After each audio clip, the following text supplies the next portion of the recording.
মোৰ সীমান্তমান চেনেললৈ সকলোকে স্বাগতম জনাইছোঁ। আজি আমাৰ মৰাণ বিহু উৰুৱা পৰ্যায় আপোনালোকে দেখাবলৈ চেষ্টা কৰিছোঁ। আমাৰ বেতনী গাঁও বৰ নামঘৰ আজি বিহু পৰ্যায় চলি আছে। এই আপোনালোকক দেখাবলৈ কেনেকৈ তাৰ অলপ দৃশ্য আপোনালোকক দেখাবলৈ চেষ্টা কৰিছোঁ।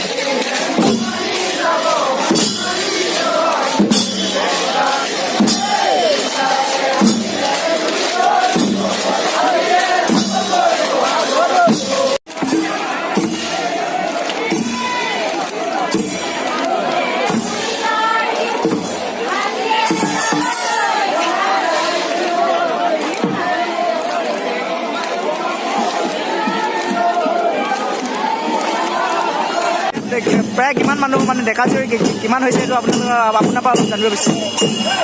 হয়, পৰম্পৰাগতভাৱে আমি 13 দিনীয়া ৰাতি বিহুখন আজি বেতনী বৰ নামঘৰত আমি উৰুৱাবলৈ আজি আগবাঢ়ি আহিছোঁ। বিশেষকৈ আজি আমি ক'বলৈ লাগিব বৰতৰাণী বেতনী আৰু ৰাইদাং শান্তিপুৰ সকলোখিনি ৰাইজ আহি সমবেত হৈ আমি সমজুৱাভাৱে ডেকাৰ ফালৰ পৰা আমি 100তকৈ অধিক আৰু নাচনীৰ ফালৰ পৰা 150তকৈ অধিক নাচনী আমাৰ মাজত উপস্থিত হৈছেহি ইতিমধ্যে। আৰু বহুখিনি আলহী অতিথি আমাৰ মাজত সমবেত হৈছেহি। তেওঁলোকে আমাৰ চাকচনিৰ কোবত আৰু সমগ্ৰ ৰাইজৰ মাজত আমোদ যোগাব পৰাকৈ তেওঁলোকে বিহু নাম জুৰি আমাৰ মাজত বিহু শেষ কৰিব। আজি বিহু উৰুৱাই শেষ হ'ব আৰু লগতে আমাৰ বিহু যি পৰম্পৰা আছে পৰম্পৰাগতভাৱে আমি তামোল ভাৰ সেইখিনি আমি সম্পূৰ্ণকৈ আমি খোৱা বোৱাৰ ব্যৱস্থা কৰিলোঁ আৰু যিখিনি পৰম্পৰাগত ধৰ্মীয় নীতি নিয়মৰ যোগেদি আমি ৰাখিব লগা আছিল সেইখিনি আমি সম্পূৰ্ণ ৰাখিছোঁ।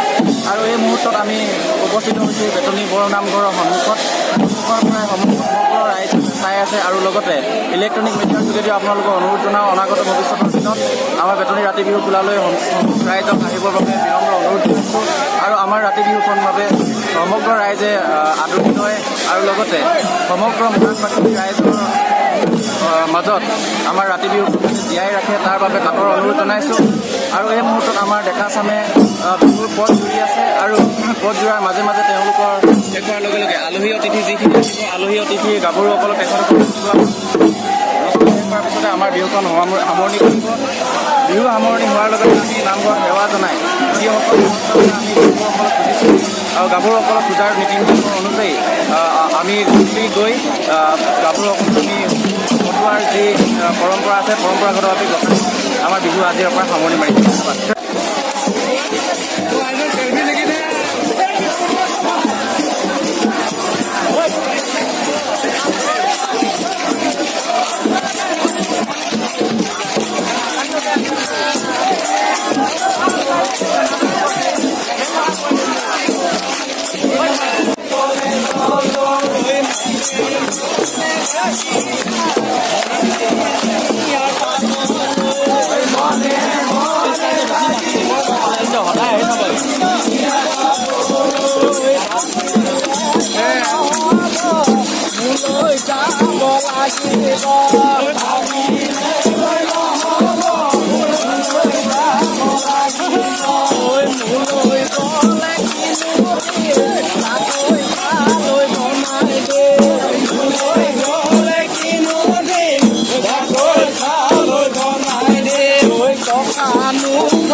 হয়, আপোনালোকৰ ইয়াত কিমানখন গাঁৱৰ বিহু উৰুৱা হৈছে ইয়াত মানে বৰ্তমান বেতনী নামঘৰত?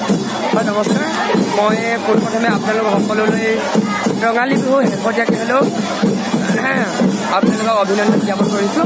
লগতে আজি আমাৰ ৰীতি নীতি অনুসৰি আজি আমাৰ বিহু উৰুৱা পৰ্ব চলিছে আৰু আমাৰ ইয়াত বৰনামঘৰত আমাৰ বেতনী বৰনামঘৰত বেতনী গাঁও, বৰতনী গাঁও, ৰাইদাং গাঁও, শুকানগুৰি নগাঁও, ভানুপুৰ গাঁও, কচুজান আদি কৰি আমাৰ কেওটা চুবুৰী, ছটা চুবুৰী একেলগ হৈ আমি আজি বিহু উৰুৱা পৰ্বটো আমি আৰম্ভ কৰিছোঁ। এয়া আপোনালোকে দেখিবলৈ পাইছে আমাৰ বিহু উৰুৱা পৰ্ব বৰ্তমান চলি আছে আৰু খন্তেক পিছতে আমি বৰনামঘৰৰ ভিতৰলৈ যাম। আমি গোটেই তিনিশ 65 দিনলৈকে কাৰো একোটা বেমাৰ আজাৰ হ'ব নালাগিব আৰু উপযুক্ত বয়সতে কাৰোবাৰ বিয়া হ'ব লাগিব আৰু কাৰ মন পচন্দ আছে সকলোখিনি ভালে কুশলে যাব লাগিব।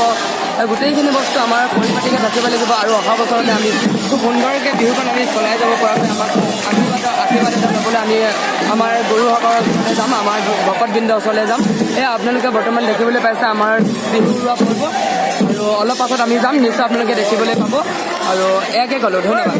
আৰু ইয়াত মানে আপোনালোকৰ মনৰ অনুভৱ কেনেকুৱা, মানে আজি বিহু উৰুৱা হৈছে, আপোনালোকৰ মনৰ অনুভৱ কেনেকুৱা, ভাল লাগিছে নে বেয়া লাগিছে তাকে অলপ জনাব। নিশ্চয় মনৰ অনুভৱ ক'বলৈ গ'লে আজি খুবেই ভাল লাগিছে আৰু এক প্ৰকাৰে বেয়া লাগিছে। কিন্তু ভাল লগাটো প্ৰথমেই কৈছোঁ, আজি গোটেইখিনি আমাৰ কেওটা ছটা চুবুৰীৰ লগ হৈ আমি বিহু উৰাম আৰু গতিকে একেলগে আমি আজি আনন্দ কৰিম। গতিকে হাঁহি ধেমালি ৰং তমস্যাৰে আজিৰ দিনটো আমি পাৰ কৰিম। কিন্তু যে আজি বিদায় দিয়াৰ লগতে আমি অহা বছৰকৈ যে আকৌ বিহুখন পাম, সেইকাৰণে আজি বৰ দুখ লাগিছে। বিহুখন যে আজি আমি বিদায় দিব লাগিব, সেইটো পক্ষত আজি একেবাৰে দুখী, কিন্তু আনটো পক্ষত একেবাৰে সুখী। গোটেইখিনি ডেকা-গাভৰু একেলগে যে আমি আজি হাঁহি ধেমালি বিহুখন উৰুৱাম, সেইকাৰণে মই আজি বৰ সুখী আৰু দুখী অনুভৱ কৰিছোঁ। সেইটো কাৰণে বিহুখন বিদায় দিব লাগিব। ধন্যবাদ। দিগন্ত